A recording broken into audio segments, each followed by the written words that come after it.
Movie story Hindi presenting monster Hunt.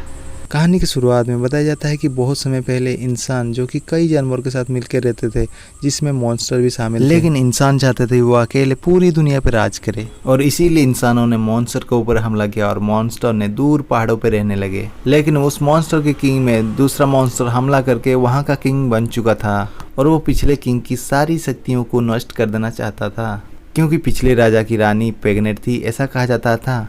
यही monster और इंसान के बीच रिश्ता कायम करेगा, तो इसे मारने के लिए राजा अपने सैनिकों को भेजता है। इस मॉन्स्टर की रानी भागते हुए इंसानों की दुनिया में आ जाती है। वहीं पर राजा की दो मॉन्स्टर सैनिक जो कि रानी के पीछे पड़ जाती है और रानी दो बॉडीगार्ड की मदद से वहां से भागने में सफल हो जाती है। अगले सीन में हमें दिखाया जाता है जोंग तियान्यन, जो कि इस गांव का मुखिया है। उसकी दादी उसे बताती है कि मॉन्स्टर हंट विभाग की उसके पिता मुखिया थे। वो अपना गांव उसके बेटे यानी कि उसके भरोसे में छोड़ के गए हैं। फिर उसकी दादी उसे ढूंढने के लिए चली जाती है। फिर हमें मॉन्स्टर हंट विभाग को दिखाया जाता है। यहाँ का मुखिया बताता है कि हमारे मॉन्स्टर हंटर ने जितने सारे मॉन्स्टर थे सारे मॉन्स्टर को पकड़ लिए, और इसीलिए यहाँ का मॉन्स्टर हंटर सारे के सारे बेरोजगार हो गए और व्यापारियों की खिदमत करने लगे। लेकिन तुम सबको फिर से एक मौका मिला है। फिर वो मॉन्स्टर की राजकुमार की फोटो दिखा के बताता है कि तुम में से कोई भी अगर इस पैदा होने वाले मॉन्स्टर को पकड़ लिए तो सारे के सारे मॉन्स्टर यहाँ पे आ जाएंगे, जिसके बाद तुम लोगों को काम मिलने लगेगा। इसके बाद दिखाया जाता है तियान्यन को, जो कि जंगल में दो पति पत्नी मिलते हैं। वो उससे खाने के लिए पूछते हैं, इसके बाद घर लेके आते हैं और तभी वहाँ पर उन दोनों का पीछा करते करते एक मॉन्स्टर हंटर आ जाती है जिसका नाम है गो जैवलिन। उन दोनों के ऊपर अटैक करती है तो पता चलता है वो और कोई नहीं बल्कि रानी की वफादार है। इसी समय रानी टोकरी से निकल के अंदर की तरफ भागती है। वो तियान्यन के पास चली जाती है और उसे सूंघने लगती है। इधर एक और मॉन्स्टर हंटर जो कि लियू गैंग, वो दोनों मॉन्स्टर को पकड़ लेता है। इससे गो जैवलिन बड़ी गुस्सा होती है। वहीं पर रानी मॉन्स्टर जो कि जेनियन के ऊपर थूक के भाग जाती है। लियू गैंग भी उसके पीछे जाता है। यहाँ पे दोनों मॉन्स्टर लियू गैंग को अपनी बातों में फंसा के वहाँ से चुपके से चाबी लेके अपनी बेड़ियाँ खुल के यहाँ से भाग जाते हैं। फिर हम देखते हैं कि क्वीन मॉन्स्टर जो कि तियान्यन को रात में उठा के ले जाता है, जंगल लेके उसे बताती है कि मैं प्रेग्नेंट हूँ। फिर वो अपने बच्चे की जान बचाने के लिए कहती है। इसके बाद अपने बच्चे को तियान्यन के अंदर डाल देती है और तभी वहाँ पर वही मॉन्स्टर पहुँच जाता है जो कि मॉन्स्टर राजा ने भेजा था। वो उससे पहले कि तियान्यन के ऊपर अटैक करता, वहीं पर रानी लड़ने लगती है, लेकिन वो बुरी तरह से रानी को घायल कर देता है। यहाँ पे जैवलिन आ जाती है जो कि वही मॉन्स्टर को पकड़ने के लिए कोशिश करती है। यहाँ पे रानी मॉन्स्टर बहुत घायल होती है और तियान्यन को कहती है मेरी बच्चे को रक्षा करना, और इसके बाद वो मर जाती है। यहाँ पे तियान्यन और जैवलिन उस मॉन्स्टर से भागते हुए एक गुफा में घुस जाते हैं। यहाँ पे मॉन्स्टर उनका पीछे करते करते वही गुफा में फंस जाती है। इसके बाद तियान्यन और जैवलिन जब गांव पहुंचते देखते हैं कि उनके सारे गांव वालों को कोई पकड़ के ले गया है, क्योंकि वो सारे के सारे मॉन्स्टर थे। और उसे पता चलता है कि उसके पिता ने किसी और की नहीं बल्कि मॉन्स्टर की रक्षा करने के लिए कहा, जिसमें कि वो पूरी तरह से फेल हो गया। ये जान के काफ़ी ज़्यादा दुखी होता है। इसके बाद वो दोनों जब एक होटल में खाना खा रहे थे तभी वहाँ पर लियू गैंग पहुँच जाता है। यहाँ पे जैवलिन तियान्यन को छुपा देती है और लियू गैंग से पूछती कि वो दोनों मॉन्स्टर कहाँ गए। यहाँ पे लियू गैंग कहता है कि वो दोनों मॉन्स्टर भाग गए। फिर वो कहता है कि हम दोनों को मिलकर उस मॉन्स्टर के बच्चे को पकड़ना होगा और उस पर बहुत बड़ा इनाम है, और वो उसके साथ काम करने के लिए मना कर देती है। और जब वो तियान्यन के साथ भागने की कोशिश करती है तभी सरिया गैंग को पता चल जाता है कि वो बच्चा कहीं नहीं वो तियान्यन के पेट में है। इसके बाद इनके ऊपर अटैक करने की कोशिश करते हैं और वहीं पे वो मॉन्स्टर आ जाता है। लियू गैंग उस मॉन्स्टर से लड़ने लगता है और वहीं पे इन दोनों को मौका मिल जाता है और भाग जाते हैं। इनके जाने के बाद लियू गैंग उस मॉन्स्टर के सारे दांत तोड़ देता है और मॉन्स्टर वहां से भाग जाता है। अगले सीन में देखते हैं तियान्यन और जैवलिन चलते चलते एक दूसरी होटल में पहुंच जाते हैं। जैवलिन तियान्यन से पूछता है खाने के लिए और खाने के लिए मना कर देता है। इसके बाद वो अकेले ही खाने के लिए चली जाती है। इसके जाने के बाद वही दोनों मॉन्स्टर आ जाते हैं जो कि रानी के वफादार थे। रानी के वफादार तियान्यन को बेहोश करके लेके जा रहे होते हैं, तभी वहाँ पर जैवलिन पहुँच जाती है। उन दोनों के सर में जादुई पेपर चिपका के उन दोनों को कवर्ड में बंद कर देती है और इसी दौरान तियान्यन की पेट बहुत दर्द करने लगता है। जैवलिन को प्रेगनेंसी के बारे में कुछ पता नहीं और बहुत परेशान हो जाती है। तभी वहाँ पर दो पति पत्नी दरवाजे से गुजर रहे होते हैं और तियानियन की चीख सुनाई देती है। उसे सुनकर उन्हें लगता है अंदर कुछ गड़बड़ है। तभी वहाँ पर झांक के देखती है तो उन्हें पता चलता है कि अंदर किसी की डिलीवरी हो रही है। इसके बाद वो औरत अपने पति को बाहर रोक के वो अंदर चली जाती है। अंदर जाके देखती है और तभी वहाँ पर तियानियन के मुंह से वो बच्चा बाहर निकल जाता है और ये देखे काफ़ी ज़्यादा डर जाती है। वहीं पे जेवलिन उस औरत को मार के बेहोश कर देती है और उसके बाद जब उसे होश आता है तभी उसकी पति आ जाती है तो उसे बताती है कि मैंने देखा वो बच्चा। और जेवलिन कहती है तो आपने सपना देखा है। उसके पति को यकीन दिला देती है कि वो सो रही थी, उसकी तबीयत थोड़ी ख़राब है। और उसके अगले सीन में दिखाया जाता है कि बेबी मॉन्स्टर के साथ वो दोनों एक खंडर में पहुंचते हैं। वहीं पे उन्हें पता चलता है कि बेबी मॉन्स्टर को काफ़ी ज़्यादा तेज़ बुखार है। वो दोनों काफ़ी परेशान हो जाते हैं और दोनों मिलकर उसकी सेवा करते हैं।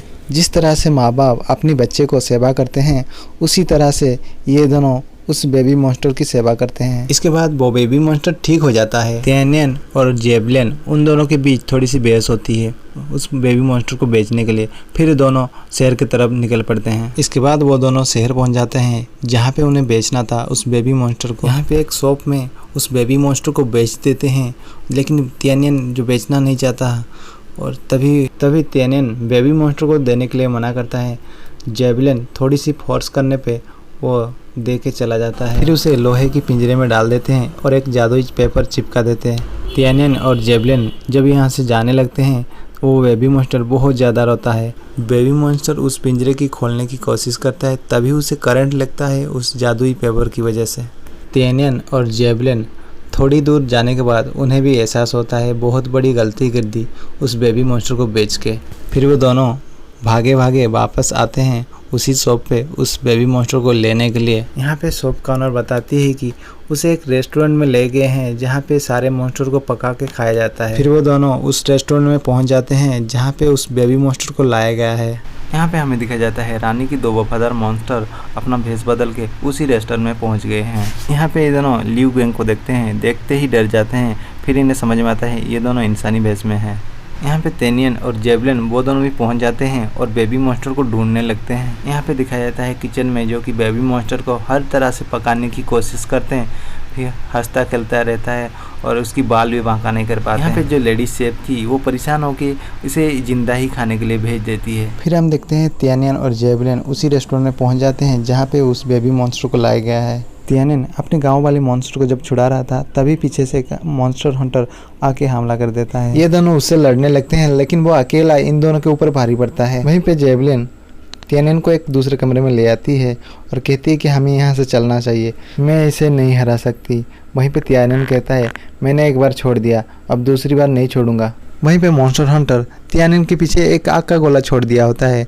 वहीं पे तियानियन काफ़ी ज़्यादा परेशान हो जाता है। जेवलिन देखती है तियानियन के पीछे उसी मंत्र वाला पेपर चिपका हुआ है और उसी को लेके उसी मॉन्स्टर हंटर के ऊपर फेंक देता है और आग का गोला उसी की तरफ जाके उसी को घायल कर देता है। और अगले सीन में देखते हैं बेबी मॉन्स्टर को लिफ्ट से लेके जा रहे होते हैं। तभी वहाँ पर रानी के दो वफादार मॉन्स्टर और बेबी मॉन्स्टर को बचाने के लिए आ जाते हैं। यहाँ पे लियू गेंग उनका पीछे करते करते लिफ्ट में भी आ जाता है। रानी की वफादार कहते हैं कि हमें यहाँ पे छोड़ दो, हम एक मिशन में हैं, बाद में हमें पकड़ लेना।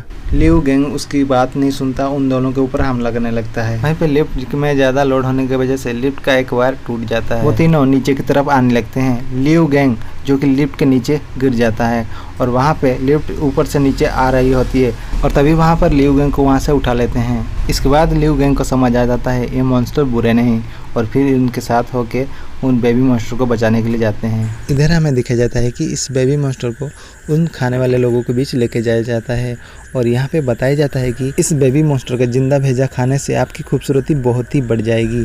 और तभी वहाँ पे जेवलिन वहाँ पे आ जाती है और उनसे लड़ने लगती है। उसी समय तियानियन उस बेबी मॉन्स्टर को लेके चला जाता है। तभी वहाँ पर मौजूद एक मॉन्स्टर हंटर जेवलिन को एक बवंडर में कैद कर देता है। वहाँ पर तियानियन की दादी भी पहुँच जाती है और वो भी लड़ने लगती है और उसे भी एक दूसरे बवंडर में कैद कर देते हैं। और तभी वहाँ मुखिया कहता है तियानियन से अगर तुम बाहर नहीं आए तो इन दोनों को मार दूंगा। यहाँ पे एक तियानियन को आइडिया आता है जो सारे फल और सब्जी को बेबी मॉन्स्टर को खिला के बाहर लाता है और काफ़ी तेज़ी से उनके ऊपर थूकने लगता है, जहाँ पर चारों तरफ हड़कंप मच जाती है जिसमें कि उसकी दादी और जेवलिन उस बवंडर से छूट जाते हैं। यहाँ पे सारे लोग इधर उधर भागने लगते हैं। वहीं पे मुखिया को कुछ भी नहीं हुआ है। और इसी दौरान हम देखते हैं कि वो मुखिया और कोई नहीं एक मॉन्स्टर था। इंसानी भेष में इसलिए रह रहा था कि वो पुराने राजा के सारे वफादारों को मारना चाहता था। जब वो असली रूप में आता है तो बहुत ही बड़ा हो जाता है, इतना बड़ा कि इतना ताकतवर, उसे कोई भी रोक नहीं पाता। इसी दौरान तियानन की दादी उसे मारने के लिए जाती है तो भी उसे मार के दूर फेंक देता है। इसके बाद वो तियानन को एक तलवार देती है और बताती है ये तलवार तुम्हारे पिता की है और तुम्हारे पिता ने इसी तलवार से बहुत सारे मॉन्स्टर को मारा है। इसके बाद वो उसी तलवार को लेकर उस मॉन्स्टर के ऊपर अटैक करता है और वो मॉन्स्टर उसे दूर फेंक देता है और मॉन्स्टर उसी तलवार से उसको मार देता है। और इसे देख के जैवलिन बहुत दुखी होती है और गुस्से में उस मॉन्स्टर को मारने जाती है। और तभी वहाँ पे वो बेबी मॉन्स्टर आता है और वो देख के रोने लगती है। बेबी मॉन्स्टर उस तलवार को निकालने की कोशिश करता है जिसमें कि उसका हाथ कट जाता है, जिसमें कि उसके हाथों में खून आने लगता है। उस तलवार को निकाल ही देता है, हालांकि उसके हाथ में काफ़ी ज़्यादा चोट आ चुकी है, फिर भी वो रोने लगता है। बेबी मॉन्स्टर के खून की वजह से वो पूरी तरह से ठीक हो जाता है। उसी तलवार को लेके उस मॉन्स्टर से लड़ने जाता है। फिर उसकी दादी बताती है ऐसा नहीं तियानन, अपनी खानदानी पैंतरे को आजमाओ। फिर वो अपनी खानदानी पैंतरे को आजमाता है जिसमें कि उसकी तलवार से आग निकलने लगती है। फिर वो तलवार मॉन्स्टर की पेट में मार देता है जिसमें कि वो मॉन्स्टर मर जाता है। दूसरे सीन में हम देखते हैं कि रानी की वफादार जो लियू गेंग की मदद से उस मॉन्स्टर हंटर को मार के एक पिंजरे में बंद कर देते हैं और गुड बाय किस दे के वो वहाँ से चले जाते हैं। यहाँ पे तियानन की दादी तियानन को एक पहला सिक्का देती है कि कहती है कि तुम अपने पिता की उम्मीदों पे खरी उतरी हो। यहाँ पे जैवलिन बताती है अगर तुम इस सिक्के को ले लिए तो एक मॉन्स्टर हंटर बन जाओगे। तियानन उस सिक्कों को खुशी खुशी ले लेता है। यहाँ पे रानी के दो वफादार आते हैं और देखते हैं बेबी मॉन्स्टर नहीं है और सोचते हैं बेबी मॉन्स्टर को खा गए। इसके बाद दिखाया जाता है उस बेबी मॉन्स्टर को उस गांव वाले के बीच छोड़ने जाते हैं और उसे समझाता है तुम्हें अपने लोगों के बीच रहना पड़ेगा, नहीं तो हमारे बीच रहने पे तुम्हारे लिए खतरा होगा। इस दौरान तियानन समझाता है मैं तुम्हारे बीच नहीं रह सकता और इस दौरान तियानन और बेबी मॉन्स्टर काफ़ी ज़्यादा दुखी होते हैं। तियानन काफ़ी ज़्यादा गुस्सा के कहती है तुम यहाँ से चली जाओ, मुझे तुम्हारी कोई ज़रूरत नहीं है। और तियानन को याद आता है बचपन में इसी तरह उसकी पापा भी तियानन को कहा था। इसके बाद तियानन और जैवलिन यहाँ से चले जाते हैं।